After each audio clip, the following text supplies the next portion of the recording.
Good evening mga ka-divers. Yung asawa ko namili ng gulaman pambinta bukas. Yun no? Yun. Sino gusto bumili bukas? Available tayo. Lagyan natin ng kamatis saka sili para sumipa yung lasa. Yun no? Native na gulaman. Yun no? Masarap to. 2 araw na konsumo namin. Hindi namin binintang unang dive ko. Ginawa namin kinilaw. Masarap. Masiba sa kanin. Yun no? Nakandarapan na yung asawa ko sa pamili ng gulaman. Bukas mayroon tayong menu. Kumukulo na yung linaga natin. Tsaka dinuguan. Paluto na rin. Yun no? Haluin natin. Halo-halo. Yun no? Yung dugo medyo malabnaw kasi daming tubig. Tsaka may ano tayo bukas, may dabong. Sa Tagalog, dabong. Hindi to real na dabong. Ano to? Chinese bamboo. You know? Chinese bamboo. Yung alaga natin natutulog na. Busog na. Kumain ng hiniwa natin kilawin. Pangalan si Kaki. Yung kapatid niya namatay kasi ano ngayon sa aso porn kasi mainit saka malamig. Namatay, hindi na nakasurvive. Ito lang. Malaki na yung ginasto dito. Binigyan ko ng dextrose. Pinainom ko ng dextrose saka binilhan ng tiki-tiki. Saka nakain ng itlog na hilaw. Yun ang advice sa kilala ko. Yun no? Yung gulaman natin. Nakakuha tayo ng first class na gulaman yun no? Mahaba-haba to. Gulaman sa ano? Hinahats. Pero dito pinupulot na natin sa dagat yun no? Yung linisan ng asawa ko ano? Native yun. Tumutubo lang sa bato. Every year naka-harvest tayo. You know? Hindi natin bininta. Bukas lutuin natin. Saka display. You know? Sarap nito. Native na gulaman. You know? Yun.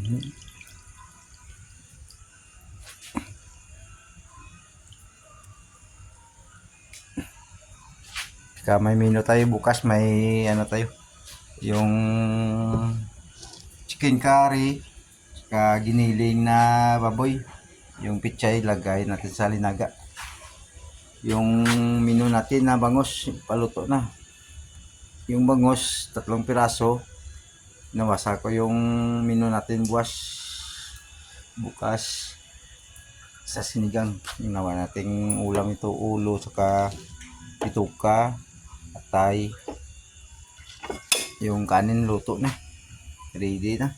Mag-alas 10:20 na. Yung natira natin, may extra tayong ulam, may tuyo, tsaka piniritong bilong-bilong, you know.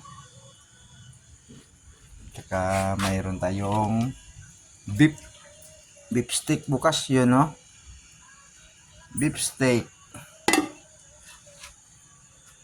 Tsaka yung aso, yung isang aso natin ano, may sakit na trangkaso. Malaki na yung ginastos ko, mga 2.5 na ata. Nilatan ng dextrose. Pinainom mo yung dextrose.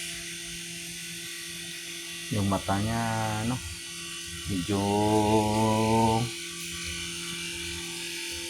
okay na kasi nakainom na siya ng gamot. Yun know, pangalan si Bumblebee. Yun know, gusto niya palagi may electric fan kasi may masyadong mainit. Yun know, yung mata lagyan natin ng IMO para hindi masyadong maanong mata kasi maraming maraming muta. Yun know, yung dextrose kalahati lang nagamit natin, napainom. Yung kapatid ni Kaki namatay kasi hindi natin naagapan kasi ano na yun, lason. Yung rep natin walang ilaw. Ito kalahati na nagamit natin ng dextrose, binila natin ng dextrose, pinapainom kunti-kunti lang para makasurvive, para sa dehydrate. Yun know, kung sino magkasakit yung aso, bilan nyo ng dextrose, painom kunti-kunti lang. Yung aso ko tumatay na ng dugo. Yung ano natin na berry wine na ganito, 2 taon hindi na bawasan pag kumakati yung lalamunan ko. Piniga natin saka linagay sa sisidlan, yun know. Dala pa kita yung sisidlan natin na kung ano ang label, yun know. Tikman natin.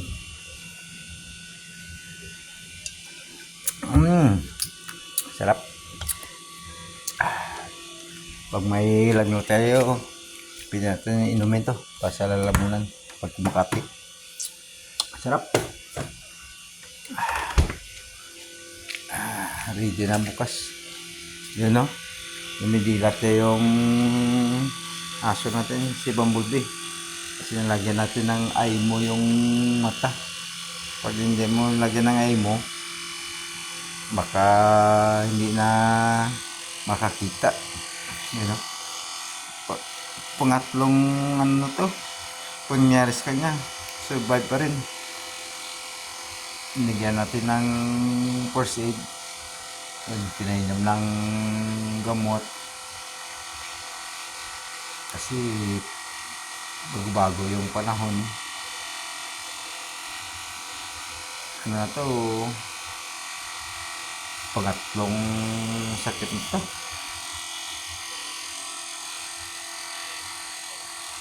Naawa ko sa alaga ko. Minsan tumutulo rin luha ko. Yung asawa ko, yung namatay na kapatid ni Kaki, umiyak. Ano?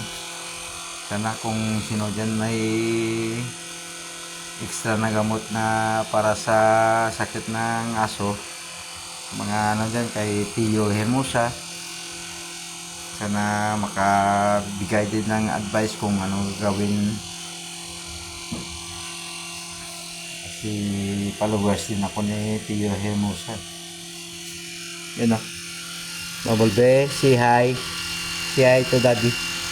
Are you okay? Okay na daw, naka-wiggle-wiggle na yung buntot. Medyo ano na lang, konti-konti na lang maka-recover din. Kumakain tapos to uminom ng tubig. Kaso lang yung mata hindi na masyadong may dilat kasi madaming muta.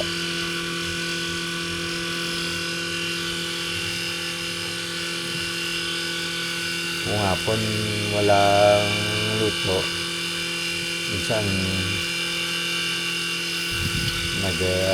nagbubanding, nagagis ng bula, binibigay niya sa akin.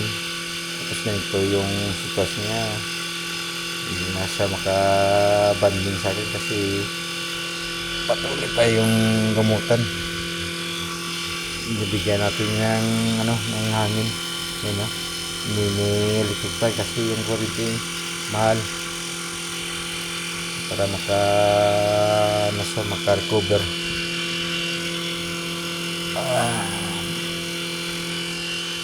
Bukas sa dalawang araw, okay na yun. Nagkakain na siya ng konti-unti.